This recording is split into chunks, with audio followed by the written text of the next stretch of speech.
Welcome to Betrayal Stories. In today's video, I want to take you into a moment that didn't arrive suddenly or violently, but slowly, quietly. The way fog rolls in without asking permission until you realize you can no longer see clearly where you're standing. Loneliness doesn't always announce itself.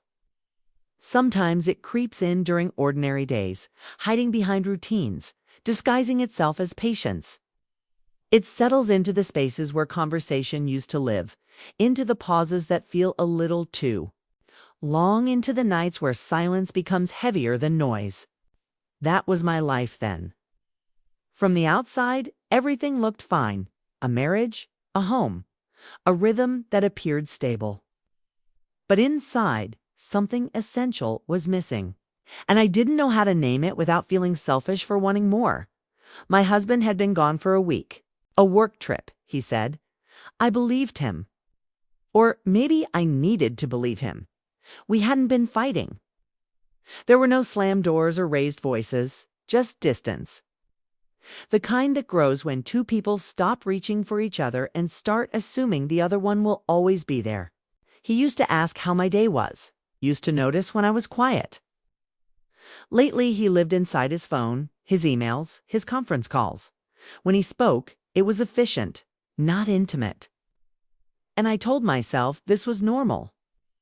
That this is what long relationships become. Comfortable, predictable, safe, but safety can sometimes feel like invisibility. There were days I realized no one had touched me, not even by accident. No brush of a hand, no lingering glance, no warmth that said, I see you, I'm here. And I hated myself for missing that so much. I felt guilty for wanting attention when I already had a husband. Yet the ache didn't go away just because I tried to ignore it. It sat in my chest, dull and persistent. Our neighbor lived a few doors down. I'll call him RF. We weren't close, not really, just neighbors.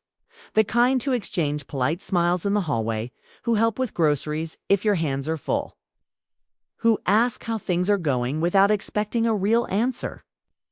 But over time, I noticed something different in the way he looked at me. Not intrusive, not inappropriate, just attentive. Like he actually registered my presence. Like I existed beyond being someone's wife. It startled me how much that mattered. That afternoon, rain fell steadily, tapping against the windows with a patience that felt endless. The sky was heavy and gray, the kind of day that makes the world feel smaller, quieter. I stood by the window with a cup of tea warming my hands, watching the water slide down the glass. Outside, everything blurred. Inside, I felt exposed. I caught my reflection faintly in the window, softened by fog and shadow, and I barely recognized the woman looking back at me. When had I started feeling this empty? When had I stopped feeling like myself? I don't know what finally pushed me to act. Maybe it was the storm. Maybe it was the echo of the house reminding me how alone I felt.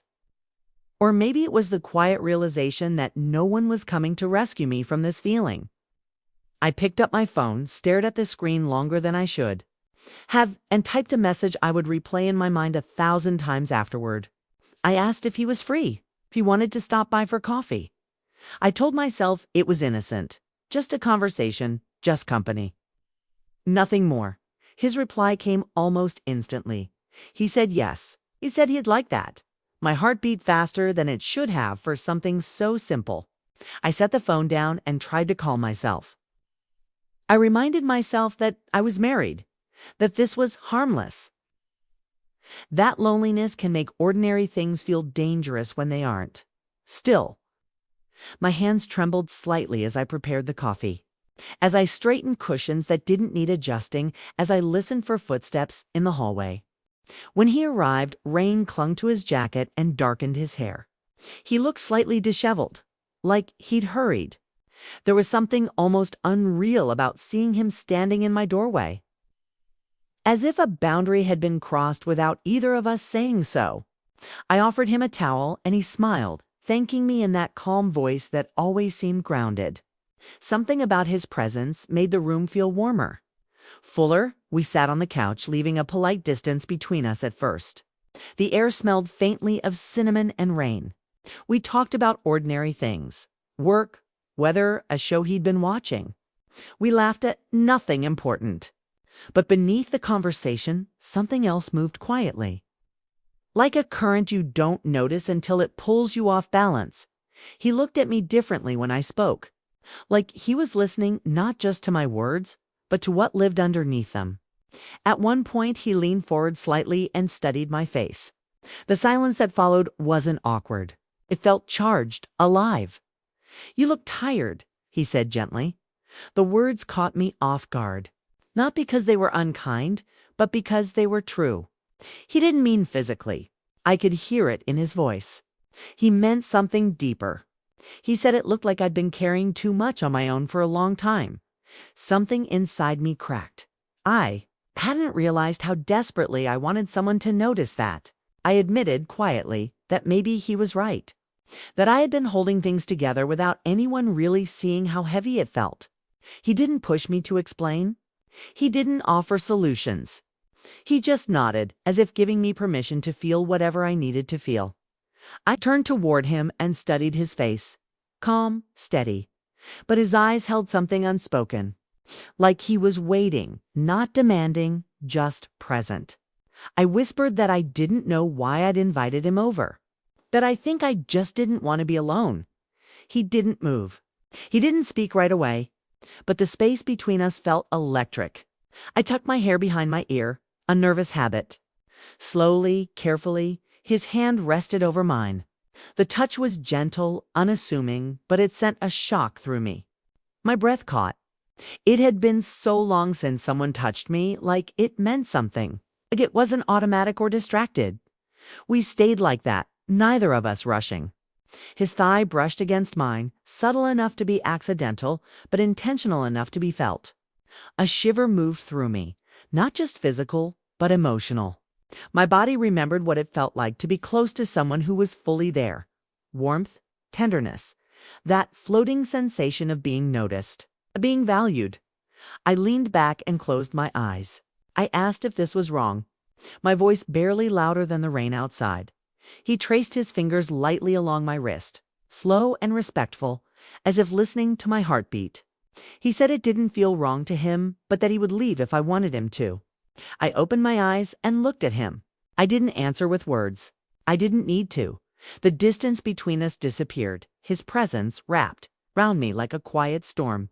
Deep, steady, unrushed, I rested my hand on his shoulder, feeling the rise and fall of his breathing. Our foreheads touched. His hand settled at my waist, not demanding, just there. The tension I had carried for months began to dissolve under his touch. He moved carefully, as if every motion asked a question. I answered in the way I leaned closer, the way I exhaled, the way my fingers pressed lightly against his arm. For the first time in so long, I felt cherished, not hurried, not overlooked, just held in a moment that felt real. Time slipped past unnoticed. We remained fully clothed, yet closer than I'd felt to anyone in years. Our silence spoke louder than conversation ever had. I traced slow patterns along his chest, shapes I didn't understand but needed to draw. His breath warmed my neck, soft and steady. And I realized that what was happening between us wasn't only about touch. It was about years of unspoken need, about quiet sadness, about longing that had nowhere else to go. As the light outside faded, reality returned. He pulled back slightly and asked what I was thinking. I admitted that I knew I would regret this. Not because it felt wrong, but because it couldn't last. Because of my husband. Because of him. Because I had allowed myself to want something I couldn't keep. He listened. He didn't argue. He said he hadn't come to take anything from me. He came because I asked that broke me. I told him I just wanted to feel like myself again. He wiped away a tear I hadn't realized had fallen and told me that I was still me, that I always had been. When he left, the house felt different. Quieter, but not cold. I stayed on the couch long after the door closed, holding on to the space he'd occupied. My skin remembered his touch. My heart remembered even more now. As I look back, I struggled to define what happened. It wasn't a simple mistake. It wasn't carelessness.